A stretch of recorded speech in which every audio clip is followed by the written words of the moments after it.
Graham here again from Bainbridge Technologies. Just wanted to do another video on an important aspect of our 150 slim batteries. I know I touched on a couple of videos prior to this about how to set it up with the inverter and the leads that we make up and everything for that. But I just want to explain the difference between the 150 slim 100 BMS and the 150 slim 200 BMS. So basically, they're the same battery. They have two different BMSs in them. So the 100, which is pretty much the standard for most batteries, means that the battery can flow 100 amps continuous. So that means that a 150 slim, the same as our 110 slims, our 75 slims, all have the same 100 amp BMS in them. Means that you can only pull up to 100 amps, which is only good for around effectively you could do it for a 1200 watt inverter, but just to give yourself a bit of headroom, a bit of leeway, so that you're not right on the cusp of it cutting in or out. I would recommend a 1000 watt inverter would be the max to run off of a 100 amp BMS unit.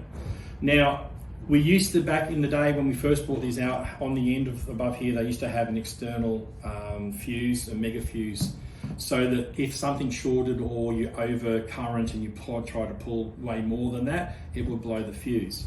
So ultimately that's great until if you're out in the bush and you don't have a replacement fuse and that's happened and you need to get it working. So what we did with the evolution to the next step from these is, on the BMS we put a 100 amp resettable circuit breaker, fuse circuit breaker.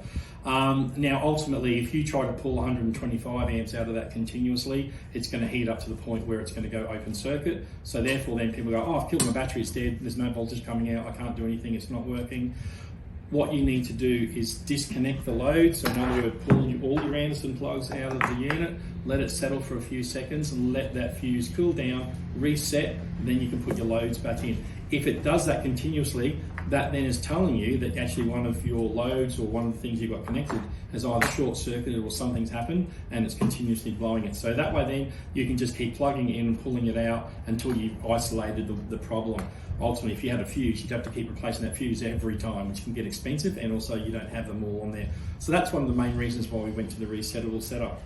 But then when we looked at that, and a lot of people are going, yeah, but if we're putting the bigger 150 amp hour battery in the back of our 79 series or our wagon or ute or canopy or whatever, we want to run an induction cooktop. So people go, oh yeah, but I'll just wind it down to 600 amps. But 99% of induction cooktops out there don't work that way. They still go to full current, hence why they will shut your battery down. Because even if you've got it set at 600, by the time you get into your induction cooktop to set it to 600, it's already usually tried to turn on at the maximum. They always turn on at maximum first. But what I found out is with a lot of the cheaper and 99% of the induction cooktops out there is they go to full power and they oscillate on and off at full power, even though you've only got 600 watts selected. But what it does is it oscillates and turns on and off quickly enough that you're not getting more than you would say out of 600 watts of power as a constant for the hot plate to work at. But it is actually just turning on and off all the time, and it's turning on at a higher current, and ultimately is why a lot of people are going, oh, it keeps blowing all the time. It's not so much blowing, it's just the fact that a lot of the times your inverters will go into protection, and then the batteries will also go into protection and so forth.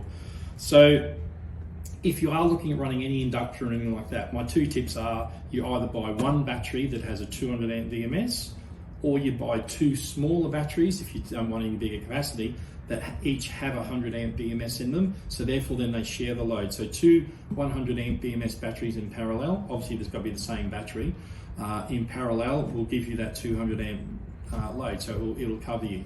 So the old rule of thumb with lithium batteries is 1000 amps, one battery, 2000 amps, two batteries, 3000 amps, three batteries. Or nowadays, some batteries we have HP or high power, which means they've got a bigger BMS in them. So it's critical that you do make sure that you go down the right path first, because otherwise it'll be a very expensive exercise if you buy the wrong battery to start with and find that you've got to buy another battery on top of that. So just to explain our 4 Anderson plugs on both of the batteries. So the 150 amp slim with the 100 amp BMS, each one of these Anderson plugs wired internally has a cable size that can carry up to 50 amps. So therefore then you can't have all 4 connected and pull 50 amps out of each one, because obviously that's 200 amps and it's only can flow 100 amps. So if you want to run 100 amps, you would need at least 2 Anderson plugs connected, that your cabling, which would be 6mm, would have enough to be able to carry that load as well.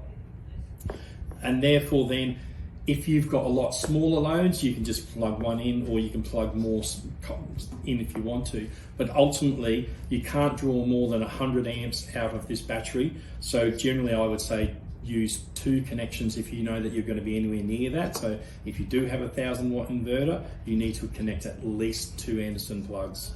If they're all small loads, then you can connect all 4 if you want to. But ultimately, you know, then if you connect 4 up, you can't have more than 25 amps out of each of the 4 running together, but you could have 50 amps out of one. So this is where it gets a little bit confusing. So I generally would say just connect 2 Anderson plugs up, or 1. If you're only gonna have small loads, just connect 1 up and you'll be safe. However, when you go to the 150 amp slim with the 200 BMS, you've obviously gone to that for a reason, which generally means you're pulling more than 1000 watts out of it through a bigger inverter.